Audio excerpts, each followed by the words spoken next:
কথা বলতে বলতে আমার মায়ের লাশটা চলে এসেছে। আহা, দেখেন কথা বলতে বলতে লাশটা চলে আসছে। এই লাশ নিয়ে বুকে নিয়ে কি কথা বলবো। আল্লাহ যেন এই মাইয়াটাকে জান্নাতুল ফেরদাউসের আলা মাকাম দান করে। জুরি জুরে কন্যা আমিন। ভাইরা আমার, ভাইরা আমার, দেখছেন আজকে আমরা মায়ের জন্য দোয়া করি, আল্লাহ পাক যেন তাকে জান্নাতুল ফেরদাউসের আলা মাকাম দান করে।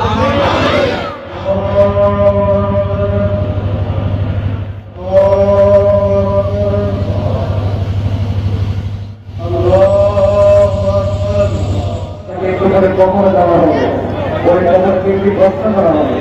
আল্লাহ আপনি মেহরবানি করে এই মনে করে কথা বলি কখনো জবাব তোমার কপি দিয়ে দেবেন। আল্লাহ মেহরবানি মাইয়াদের কবরকে আল্লাহ মকান লাশটারে শোয়াইবেন, শোয়াইয়া তার কাফনটা খুললা কেবলার দিকে ফিরাইয়া একটা বার মনে মনে ভাববেন, এ মাইয়াত তুমি যে কবরের মধ্যে আসছো, তোমার সম্পদগুলা জানে কোথায় আছে, তোমার সন্তান এখন কোথায় আছে।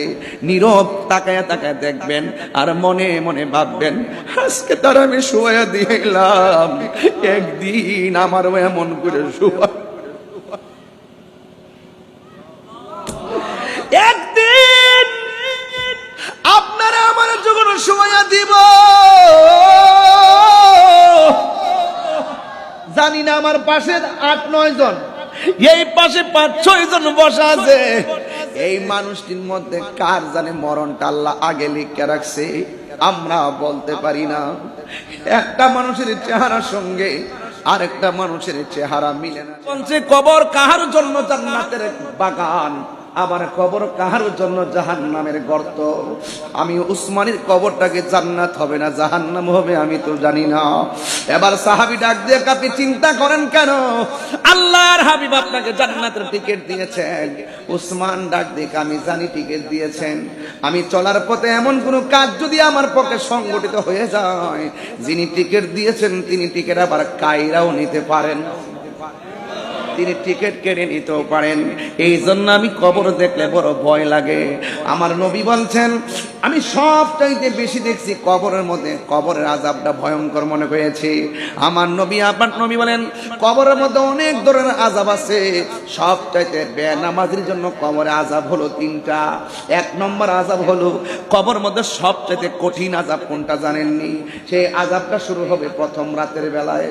প্রথম দিন যেই আযাবটা শুরু হবে, এই আযাবটা সহ্য করা বড় কঠিন হয়ে যাবে।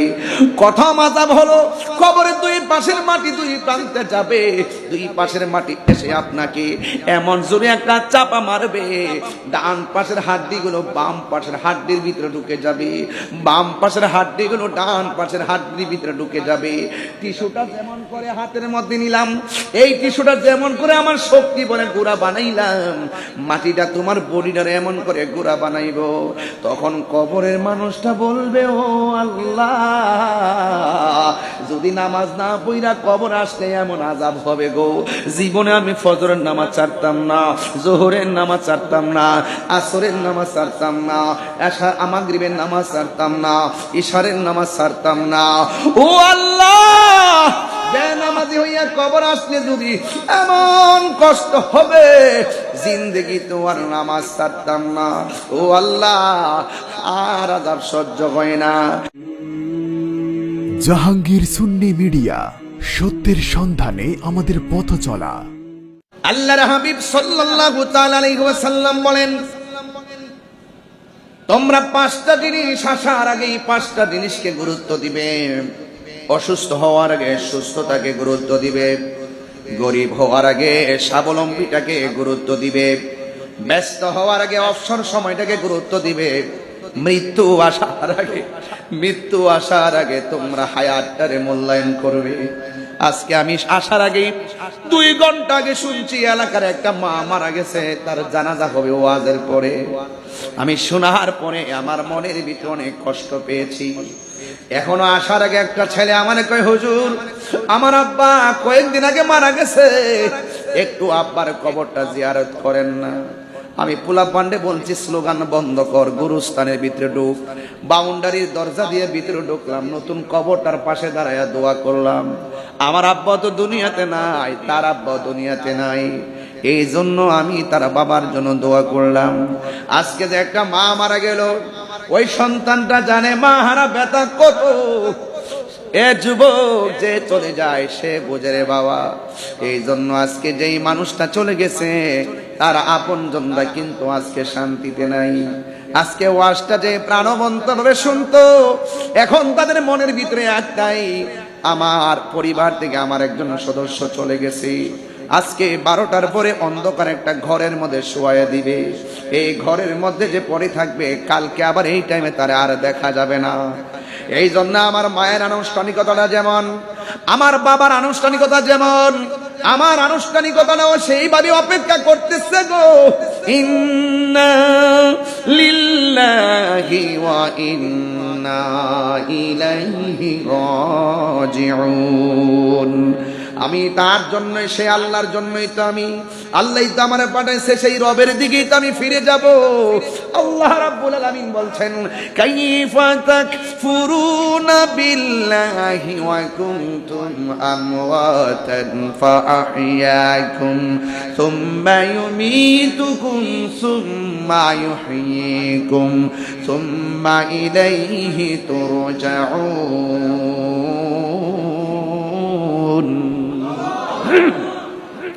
আল্লাহ রাব্বুল আলামিন বলেন, তোমরা তোমাদের রবকে কিভাবে অস্বীকার করছো? তোমরা ছিলে মুর্দা, তোমরা ছিলে নিষ্প্রাণ। জবান খুলে বলুন, প্রাণ দেওয়ার মালিককে, আমাদের জীবনের মালিককে, আমাদের হায়াতের মালিককে। নামাজ পড়বো কার সন্তুষ্টির জন্যে? কোরবানি দিব কাকে রাজি করার জন্যে?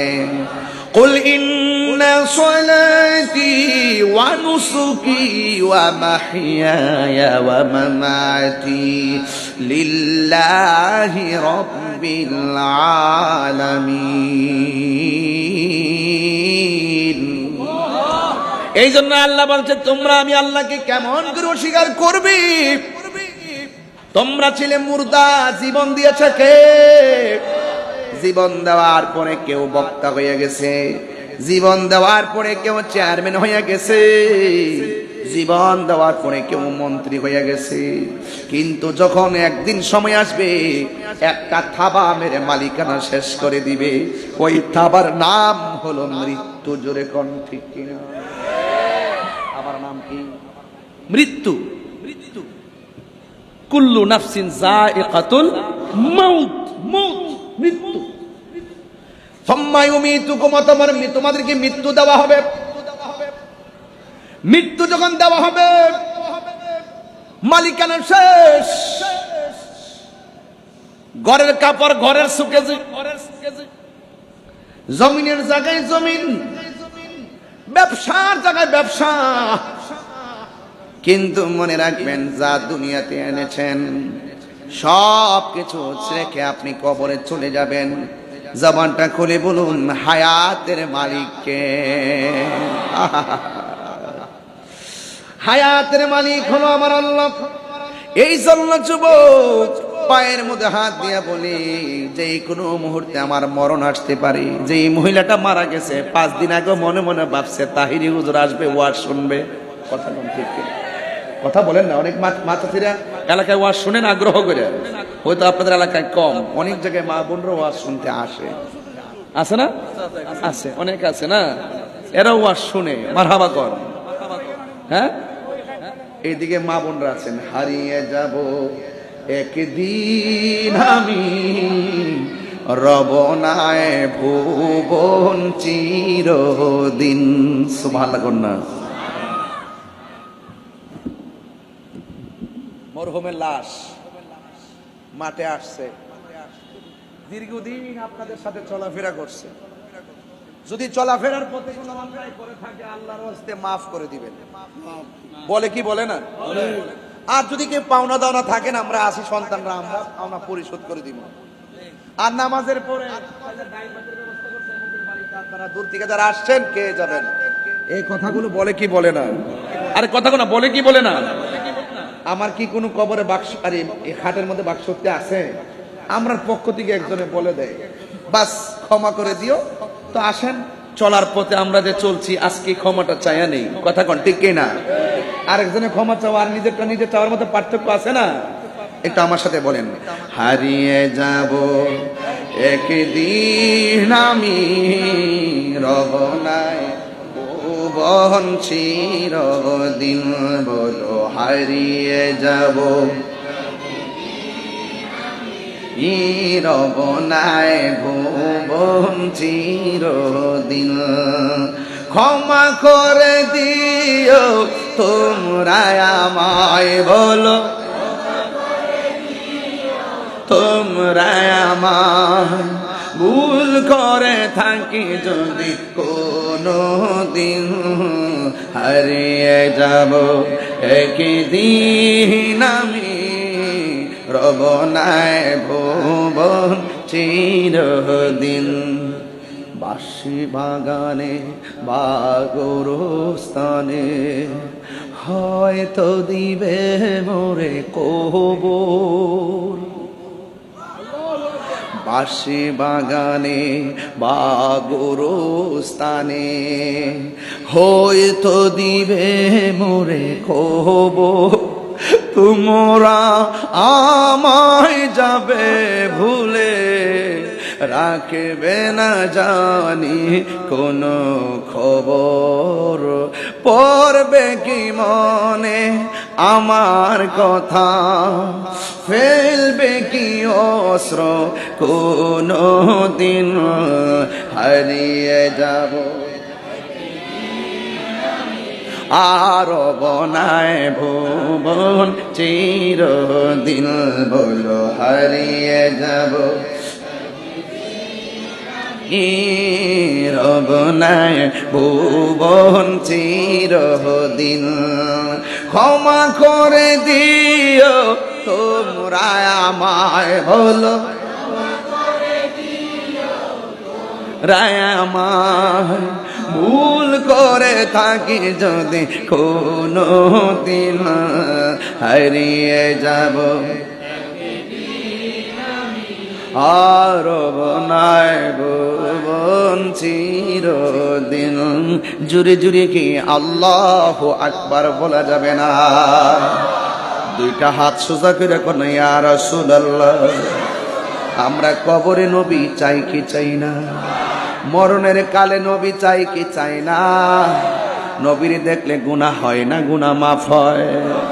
ও বন্ধুরে, মৃত্যু বড় কঠিন।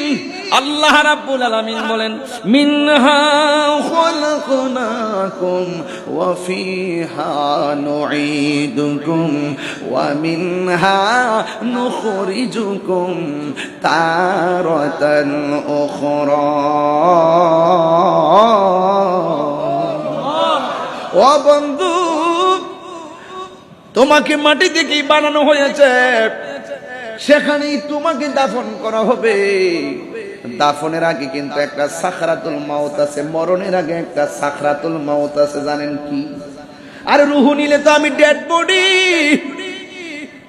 কিন্তু রুহুটা নেওয়ার আগে আজরাইলে যখন বলতুলি ঘরের দরজার মধ্যে দাঁড়াবে, সেই দিন সময়টা বড় কঠিন হবে রে। ডাইনে মা বসে আছে, সাকরাতুল মাউতের কষ্টের ভাগ কেউ নিবে না।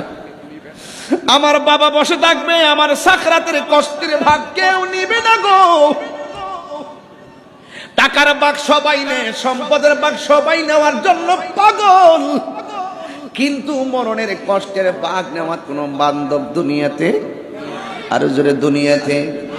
বন্ধুরে আমার, যেই কথাগুলো বলতেছে বেশি লম্বা করব না। এখান থেকে আমি সোজা উত্তরবঙ্গে যাব, প্রায় 17 ঘন্টা জার্নি, 17 ঘন্টা গাড়িতে থাকতে হবে। রাতের বেলা ঘুম শেষ, দিনের বেলাও শেষ। এই জন্য আমি মুসাফির হই, আবার মুসাফিরের হালতে রওনা। কিছু কথা বলে যাই, কথাগুলো কান দিয়ে শুনবেন, মনোযোগ দিয়ে শুনবেন।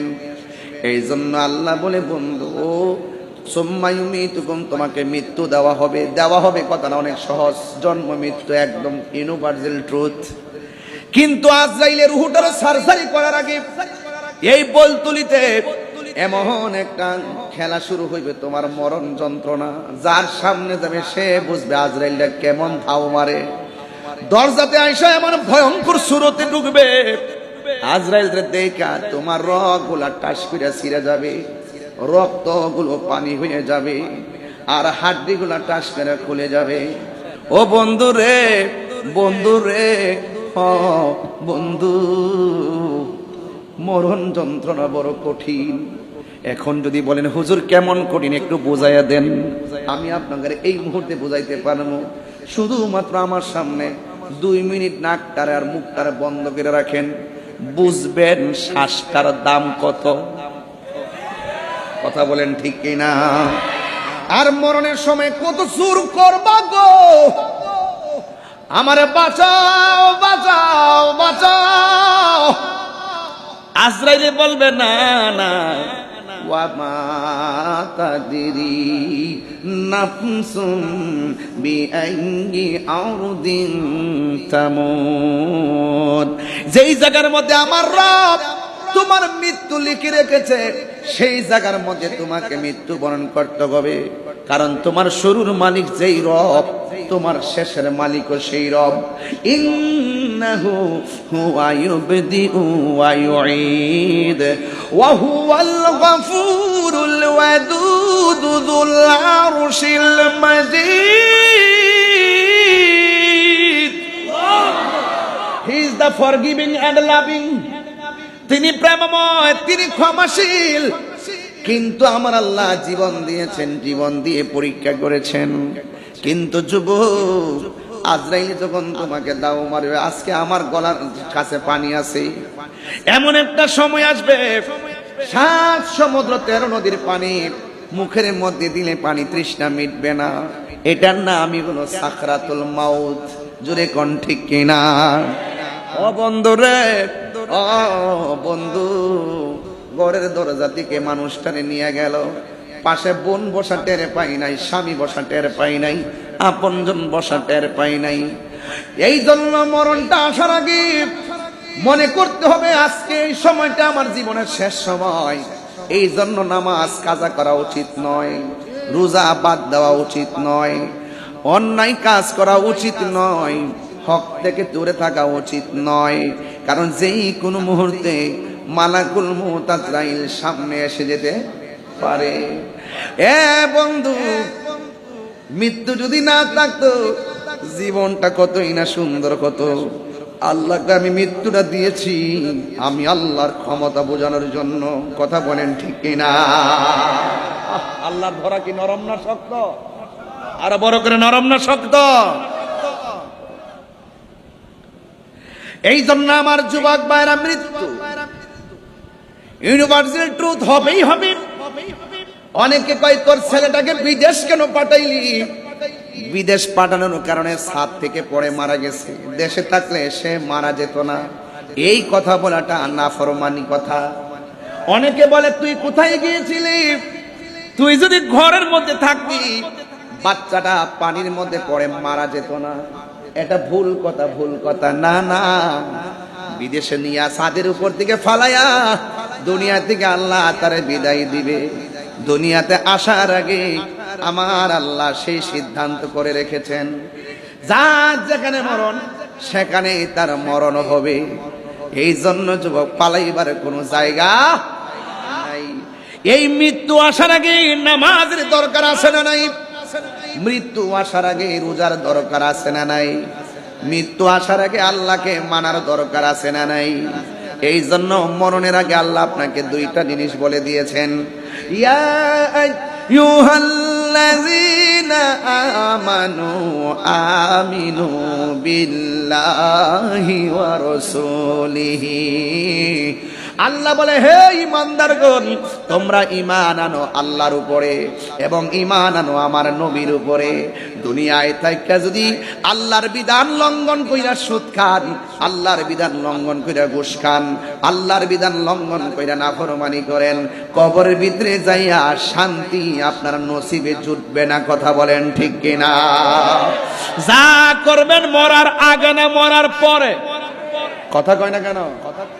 মরার মাটির উপরে থাইকা আল্লাহর সঙ্গে নাফরমানি কইরা, মাটির উপরে থাইকা নবীর বিরুদ্ধে আচরণ কইরা, মাটির নিচে যাইয়া জান্নাতের গালিচা পাওয়া যাবে না। এই জন্য যুবক আল্লাহ বলে এই মাটিতেই তোমাকে দাফন করা হবে। মরণ মরণ মরণ হয়ে গেল আপনার। আজকে যে মহিলাটা মারা গেল, আমার মা মারা গেছে, এই মহিলাটার মনে হয় গোসল করানো শেষ হয়ে গেছে, সাদা কাফনটা মনে হয় লাগানো শেষ হয়ে গেছে, গায়ের মধ্যে 5টা কাপড় লাগায়া খাটের মধ্যে শোয়া রাখছি, আর ওয়াজের অপেক্ষা করতেছে ওয়াজটা কখন শেষ হবে, জানাজার নামাজটা কখন পড়বে। হ্যাঁ বন্ধু, কি দিয়ে ওয়াজ বুঝাবো? ওই মহিলাটারে গোসল করাইছে, জীবনে কিছু করেন আর না করেন, যখন মানুষে গোসল করায় পাশে যায় একবার দাঁড়াইবেন, দাঁড়ায় দেখবেন তারে কেমনে গোসল করা। সেই মানুষটা আপনার সঙ্গে বাজারে বসে গল্প করছে, এই মানুষটার গায়ের মধ্যে পানি ঢেলে গোসল করাইতেছে, ডান দিকে থেকে বাম দিকে নিতেছে, কিন্তু হাত পা লড়াইতে পারতেছে না, জবানটা লড়াইতে পারতেছে না, শরীরটা শক্ত হয়ে পড়ে আছে। তখন আপনি গোসলের দিকে তাকায় মনে মনে বলবেন, হাই রে পৃথিবী কত নিষ্ঠুর। কাফনটা যখন পরাবে, পরানোর পরে নিজের পাঞ্জাবি নিজে কত পরলো, শার্ট পরলো, আজকে জীবনের শেষ জামাটা সে গায়ে লাগাইতে পারতেছে না, নিথর দেহ বলতলিতে পড়ে আছে, মানুষ তারে কাপড় লাগাইতেছে। আমার পকেটের মধ্যে টাকা আছে, টাকা, কিন্তু জীবনের শেষ যেই জামাটা গায়ে লাগাইয়া দিবে ওই কাপড়ের মধ্যে কোনো পকেট নাই। আমার গায়ের কাপড়ের মধ্যে সেলাই আছে, জীবনের শেষ কাপড়টার মধ্যে কোনো সেলাই নাই। এই জন্য যুবক, জীবনে লাল কাপড়, নীল কাপড়, হলুদ কাপড় দেখলাম, কাফনের কাপড়টা কেন সাদা বাইন্ডিং করা হয় এই কথা দিয়ে কোনো মাওলানারা কয় না, কাফনের কাপড়টা কেন সাদা দিতে হয়। ও বন্ধু, জীবনে কত গাছের পাতা দেখলাম অন্য কোনো পাতা দিয়ে গরম জল করে না, বড়ি পাতার গরম জলটা কেন করা হয় এই কথা দিয়ে কোনো মাওলানারা কয় না। কাপড়ের মধ্যে 3টা বান দেওয়া হয়, 3টা বাদ কেন দেওয়া হয় কেউ দিয়ে কথা কয় না। পুরুষের কাপড় হলো 3টা, মহিলার কাপড় হলো 5টা, এই পার্থক্য কেন হলো কোনো মানুষ দি কয় না। ও বন্ধু রে, বন্ধু, আমার দাদার আনুষ্ঠানিকতা যেমন ছিল আপনার আনুষ্ঠানিকতা এমনই হবে। আমার বাবা যখন মারা গেছে মাইকিং করা হয়েছে, আমার বাবা যখন মারা গেছে কাফনের কাপড় আনা হয়েছে, আমার বাবা যখন মারা গেছে গোসল করানো হয়েছে, আমার বাবা যখন মারা গেছে মসজিদের খাট আমার বাড়িতে চলে আসছে, মানুষ কাঁদে কইরা বাবা লাশটারে জানাজার ময়দানে নিয়ে গেছে। এরপরে 2 জন কবরের মধ্যে নামাইয়া দিয়েছে গো। ঠিক যতটা আনুষ্ঠানিকতার কথা বললাম, আপনার ক্ষেত্রে একটা আনুষ্ঠানিকতা কম হবে না। তার মানে বোঝা গেল, যদি জীবনে কোনোদিন সুযোগ পান কবরে নাইমা লাশটারে শোয়াইবেন, শোয়াইয়া তার কাফনটা খুললা কেবলার দিকে ফিরাইয়া একটা বার মনে মনে ভাববেন, এ মাইয়াত, তুমি যে কবরের মধ্যে আসছো তোমার সম্পদগুলা জানে কোথায় আছে, তোমার সন্তান এখন কোথায় আছে। নীরব তাকায়া তাকায়া দেখবেন আর মনে মনে ভাববেন, আজকে তার আমি শোয়া দিলাম, একদিন আমারও এমন করে শোয়া, একদিন আপনারা আমার যখন শোয়া দিব, জানি না আমার পাশে 8-9 জন, এই পাশে 5-6 জন বসা আছে, এই মানুষটির মধ্যে কার জানে মরণটা আল্লাহ আগে লিখে রাখছে, আমরা বলতে পারি না। একটা মানুষের চেহারার সঙ্গে আরেকটা মানুষের চেহারা মিলে না রে। এই জন্য তো রবের কাছে একটা কথাই বলবো, আল্লাহ মারা যাব কোনো দুঃখ নাই, যেই দিন আমরারে মরণ দিবা জুমার দিন মরণ দিও, যেই দিন মরণ দিবা রমজান মাসে মরণ দিও, যেই দিন মরণ দিবা নিয়মিত নামাজি বানায়া মরণ দিও, যেই দিন মরণ দিবা উজু অবস্থায় মরণ দিও। তাইলে মৃত্যু আসার আগে এই বিষয়গুলো অনুধাবনের দরকার আছে না? না, আল্লাহুম্মা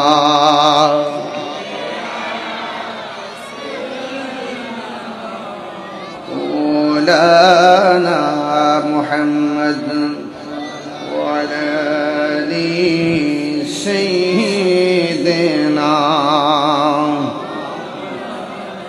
يا رسول الله حبيبي خالقك تعطيب برگزیدہ ذل جلال پاک بے ہم تتوی اللہم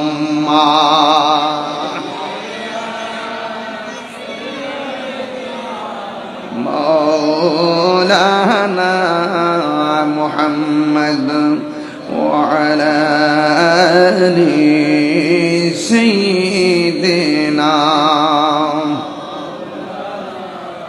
तेरी नस्ल पाक में बाचा बाचा नूर का तू आईने नूर तेरा सब घराना नूर का अल्लाहुम्मा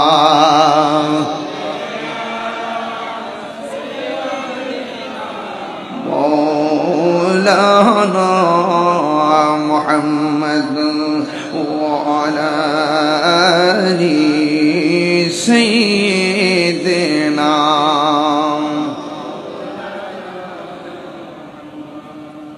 গভীর মনোযোগ সময়ের কালক্ষেপণ না করি যেই জায়গায় গিয়েছিলাম সেখান থেকে আলোচনা করতে করতে একটা মরহুমার লাশ এসেছিল জানাজার নামাজ পড়ে তার চির বিদায় দিয়ে দিলাম জবানটা খুলে বলেন তার আসল ঘরের নাম কি বিল্ডিং না কবর এই কবরটা কি দেয়ালের ঘর না মাটির ঘর একটা এমপি মন্ত্রী যেই ঘরে যে কাপড়টা পরে শুইবে আমরাও সে একটা রিক্সাওয়ালা সেই ঘরের মধ্যে সেই কাপড় পরে শুইবে আল্লাহর হাবিব বলেন উম্মত আমি যখন মেরাজের মধ্যে গিয়েছি মেরাজে যাওয়ার পরে আমি দেখেছি অনেকগুলা কষ্টের চিত্র আমি দেখেছি অনেকগুলা কষ্টের চিত্র কিন্তু সবচাইতে বড় কষ্ট দেখছি কবরের আযাবের কষ্ট আমার নবী বলে কবর হলো আখিরাতের প্রথম মঞ্জিল এই মঞ্জিল যার ভালো হয়ে যাবে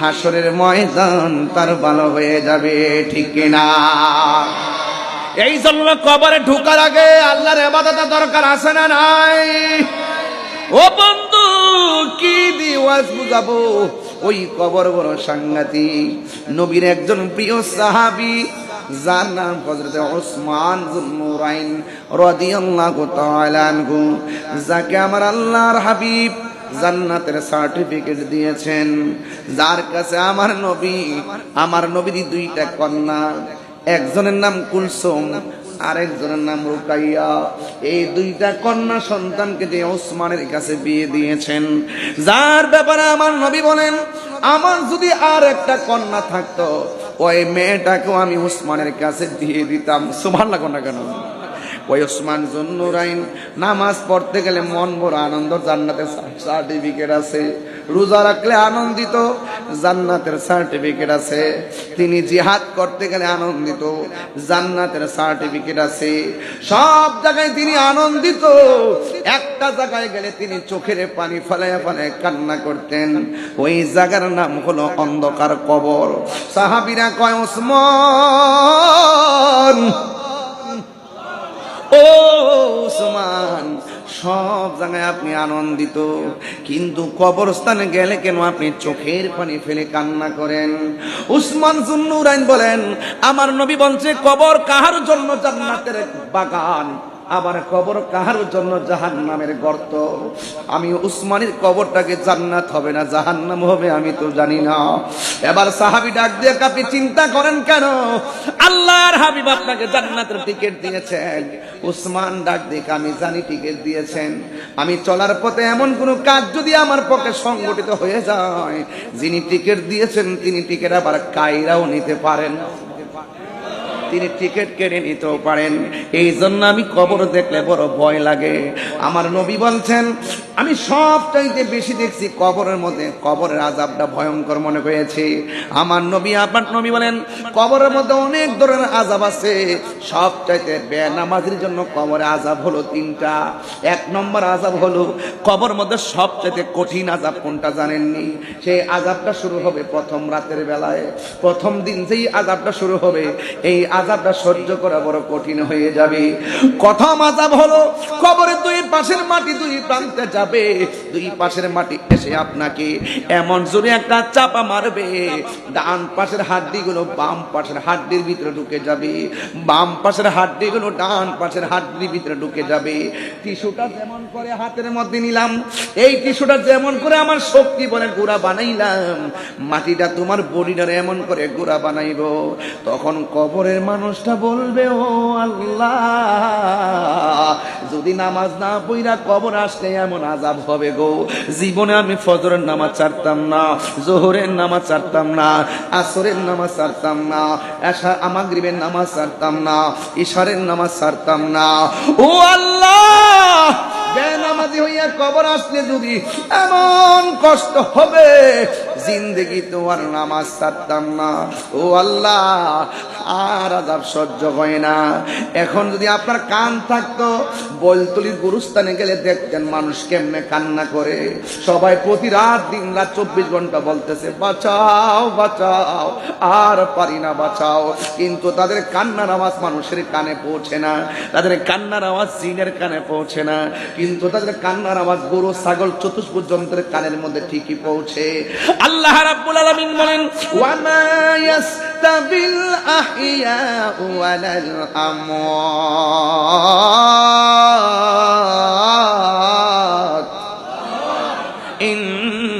ইন্নাল্লাহা ইউসমিউ মান ইয়াশা। আল্লাহ রাব্বুল আলামিন বলেন, যারা মুর্দা যারা জিন্দা তারা কোনোদিন সমান হতে পারে না। আমি জিন্দা মানুষ ঘরের মধ্যে আগুন লাগলে ফায়ার সার্ভিস আগুন নিভাবে, কিন্তু যারা মারা গেছে তাদের কবরে আগুন লাগলে ফায়ার সার্ভিস কেন আমরা নিজেরাই কোনো কিছু পারবো না। এই জন্য আল্লাহ বলেন, জিন্দা এবং মৃত্যু মানুষ এক হতে পারে না। জিন্দা মানুষ কিন্তু বিপদে পড়লে মানুষে ডাক দেয়, মানুষ তারে সুন্দর করে সেভ করার জন্য আসে। কবর মানুষ কিন্তু ডাকার কোনো সুযোগ নাই, সুখে কিনা দুঃখে আছে বলার কোনো সুযোগ নাই। এই জন্য আল্লাহ কই তারা এক হতে পারে না। তবে আল্লাহ পরক্ষণে আয়াতের মধ্যে বলছেন, ইন্নাল্লাহা ইউসমিউ মান ইয়াশা। আল্লাহ যারা ইচ্ছা করে তাকে কবর আযাব দেখার ক্ষমতা দেয়।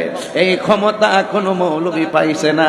এই ক্ষমতা ছিল আমার নবী রহমাতুল লিল আলামিনের। আল্লাহু আকবার। আমার নবী গুরুস্থান দিয়া যাই ওয়াজ দিবান, দুইটা কবরের মধ্যে আযাব, দুইটা কবরের মধ্যে আযাব। নবী আমার ডাক দিয়া বলে, ও সাহাবীরা ডাল নিয়ে আসো। দুইটা ডাল এনে দুইটা কবরে লাগাইয়া দিলেন।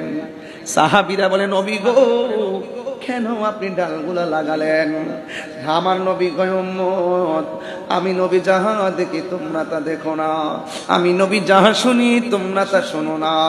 এই আমি দেখতেছি দুইটা কবরে আযাব হইতেছে, ডালগুলা লাগাইয়া দিলাম। ডালগুলা যতক্ষণ পর্যন্ত কাঁচা থাকবে ততক্ষণ পর্যন্ত কবর আযাব হালকা হবে। কেন?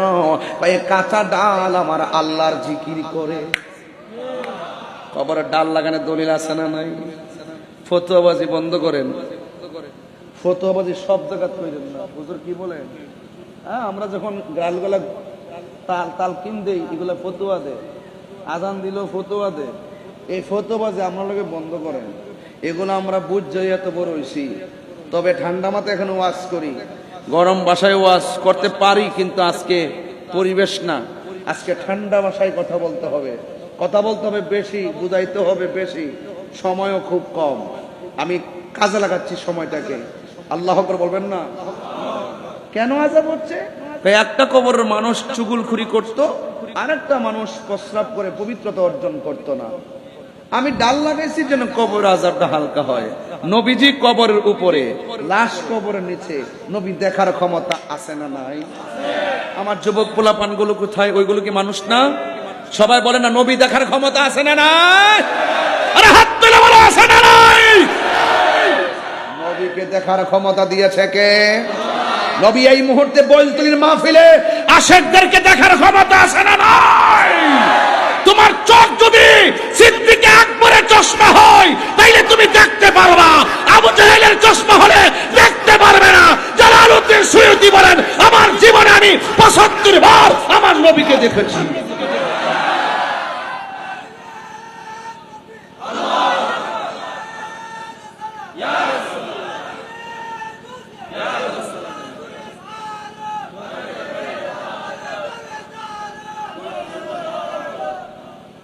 দুইটা কবরে আযাব হচ্ছে। নবী কি কবরের ভিতরে না উপরে?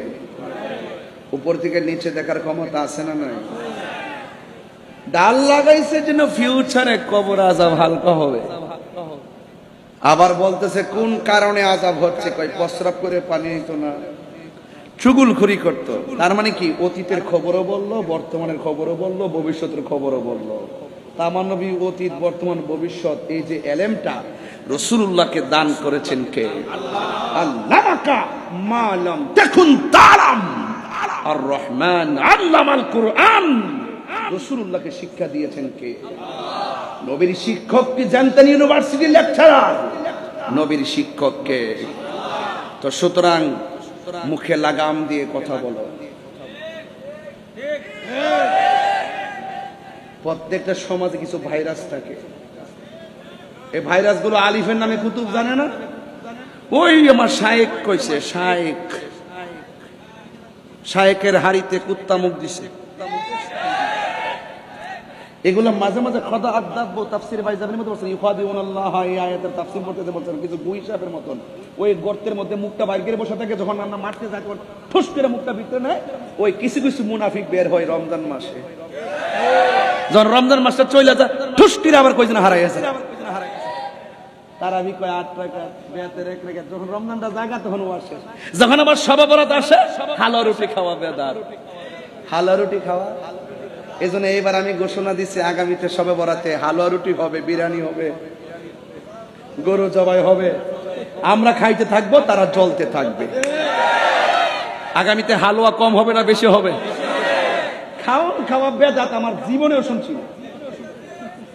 এদের মার্কাটা কি? আরো জোরে ডব্লিউ, একটু ডাব্লিউ বলে ডব্লিউ।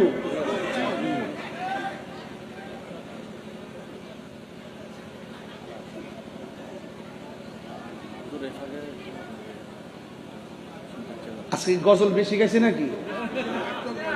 আর গাইছি প্রথম একটা গাইছি না, আর না বেশি গাইতাম না, বেশি গাইতাম না। গাইলে আমার সময় যাবো গা। আমার হামা জোরে বলবো, বলতাম ভুলে যেতে চাইলে ভোলা যায় না, ঠিক না?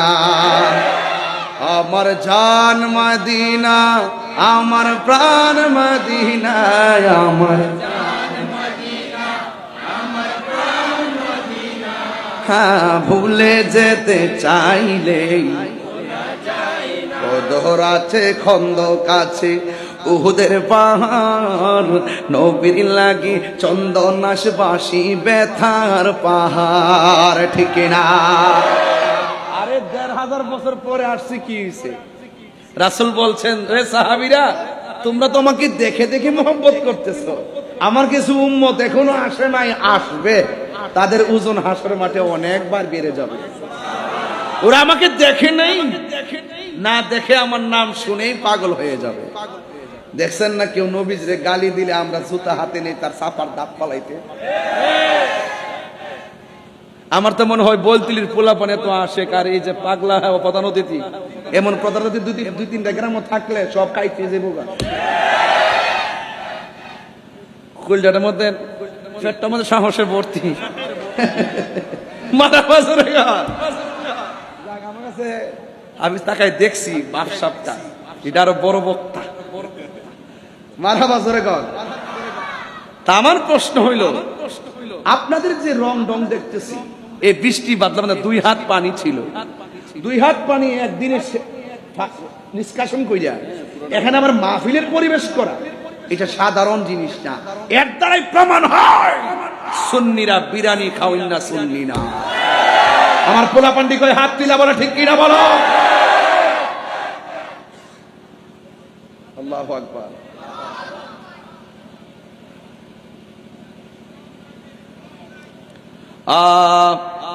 কই গেছিলাম? তুমি জীবন,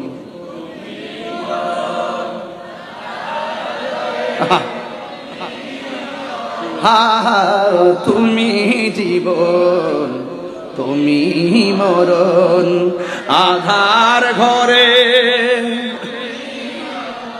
তুমি মোদের পারের তরি, তুমি তুমি নিদান তোরানেওয়ালা ইয়া রাসূলুল্লাহ, ইয়া রাসূলুল্লাহ, বল্লা ইয়া রাসূলুল্লাহ। মারহাবা কইতেন না? গজল টান দিছে, হাদিয়া এসে উঠছে। এমন জানলে তো শুরুর থেকে শুধু নাচ গাইতে আমার বকশিস লইতাম। আলহামদুলিল্লাহ কইতেন না? আচ্ছা একটা প্রশ্ন করি, আমার নবীজি কবরে কি নবী নবী না ছবি? বাবা মাশাআল্লাহ, হুজুরের ছেলে মাশাআল্লাহ, একটু না পুরো হাত দিয়ে দিন। আল্লাহুম্মা আল্লিমহুল হিকমা, দোয়াটা ঠিক হইছে নি? আল্লাহ আল্লাহ আল্লাহ কবুল করুক, আমিন কোন। আর যখন আমিন কোন, এবার বলেন কি বলছিলাম? তুমি মোদের আশার আলো, সবাই তাই তো তোমায়, তুমি মোদের, তাই তো তোমায় হৃদয় নামের ফুলদানিতে, হৃদয় গেতে রেখেছি প্রেমের মালা, ইয়া রাসূলুল্লাহ, ইয়া রাসূলুল্লাহ, বিল্লাহ ইয়া রাসূলুল্লাহ, ইয়া রাসূলুল্লাহ, ইয়া রাসূলুল্লাহ, লা ইলাহা ইল্লাল্লাহ, লা ইলাহা ইল্লাল্লাহ, লা ইলাহা ইল্লাল্লাহ, লা ইলাহা ইল্লাল্লাহ, লা ইলাহা ইল্লাল্লাহ,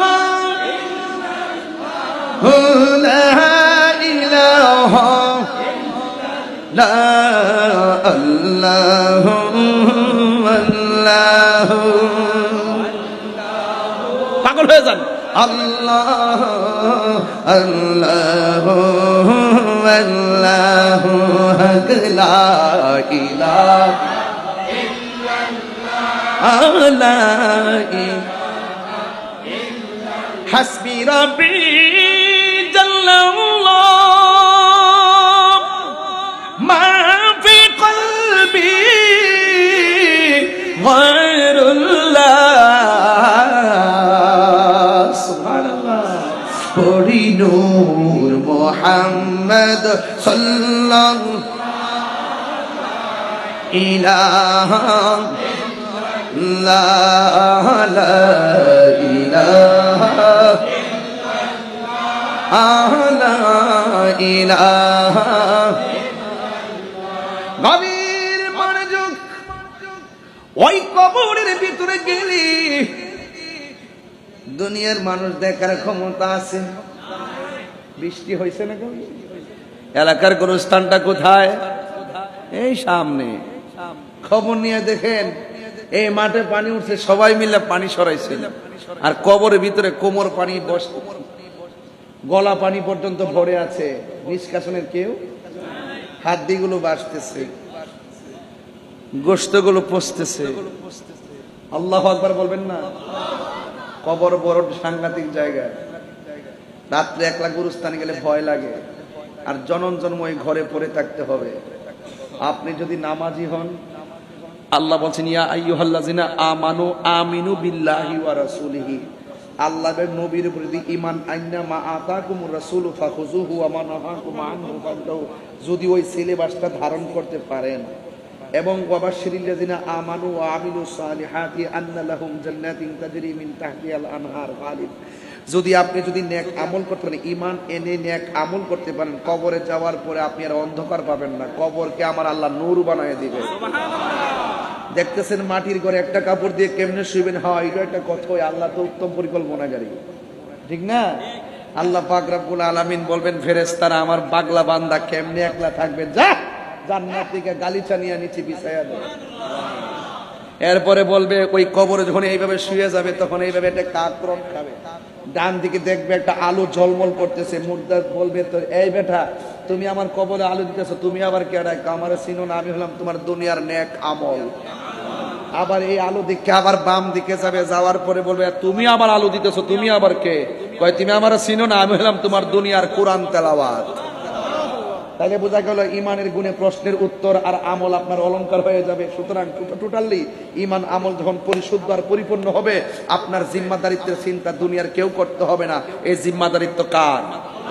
এরপর আপনি এমন একটা ঘুম দিবেন, বাবারে বাবা, লক্ষ লক্ষ বছর ঘুমাবেন, কিন্তু হঠাৎ করে আপনি ঘুম জাগ্রত হবে একটা সিংহা ফুৎকারের মাধ্যমে। তখন আপনি ওই কবর থেকে আপনি উঠবেন, ইসরাফিলের সিংহা ফু দিবেন, কিয়ামত হয়ে যাবে। কুল্লু মান আলাইহা ফান, সুবহানাল্লাহ বলবেন না?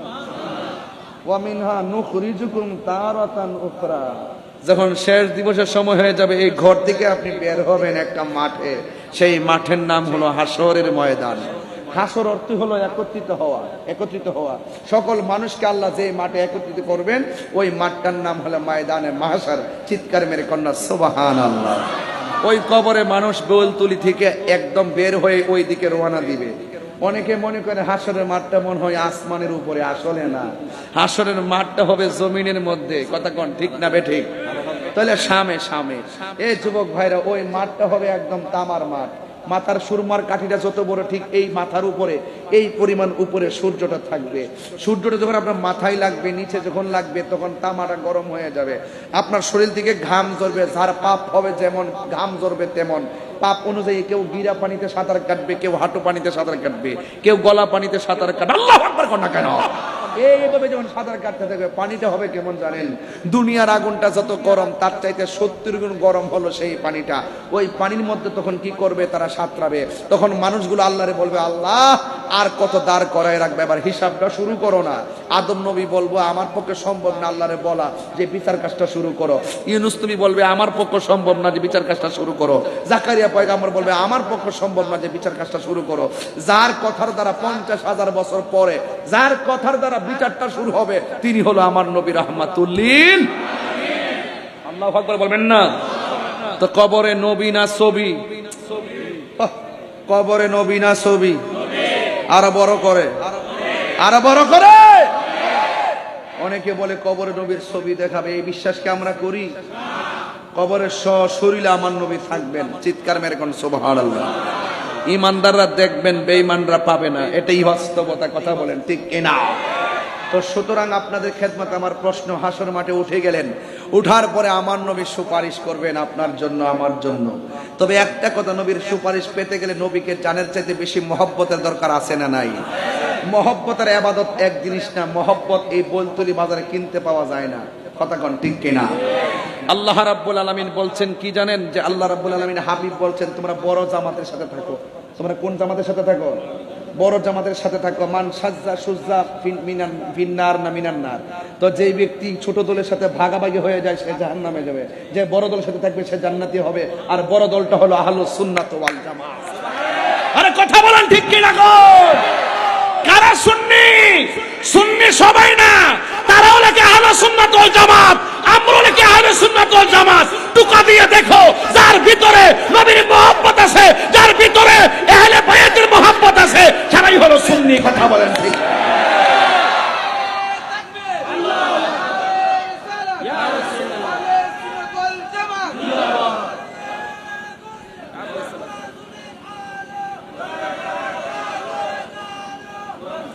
ভাইরা আমার, আমরা নবীজিকে জানার চাইতে ভালোবাসি কি বাসি না? আল্লাহ যদি হাসরের মাঠে ধরে, কিরে নামাজ তো পড়ছস কবুল হয়েছে না, কিছু করার আছে? হজ তো করছস কবুল হয়েছে না, কিছু করার আছে? যাকাত তো দিয়েছিস কবুল হয় নাই, কিছু করার আছে? আমরা বলবো আল্লাহ আমলের বাহাদুরি আমরা করতাম পারতাম না, এটার গ্যারান্টি কার্ড আমার কাছে নাই, ওয়ারেন্টি কার্ড আমার কাছে না, তবে একটা কার্ড আছে, আমরা আমাদের নবীজিকে জানার চাইতে ভালোবাসি। ভালোবাসি কি বাসি না? একটা ছেলে দেখবেন নামাজ পড়ে না, কিন্তু তার সামনে নবীরে গালি দিয়া দেখেন, আপনার বাপটা হয় বাইরে। এমন কিছু পাগল আছে না নাই? পাগলকে পাগল বলিও না, সব পাগল পাগল না, কিছু পাগল এমন আছে যারা আল্লাহ নবীর প্রেমে দিবানা। ঠিক কিনা? নামাজ পয়রা জাহান্নামী হবে, আছে না নাই? আমিনাতুন নাসিবাতুন তাসলা নারান হামিয়া, গাট্টি গাট্টি পরিমাণ নামাজ পড়া দুজকে যাবে, একমাত্র হৃদয়ে নবীর মহব্বত না থাকার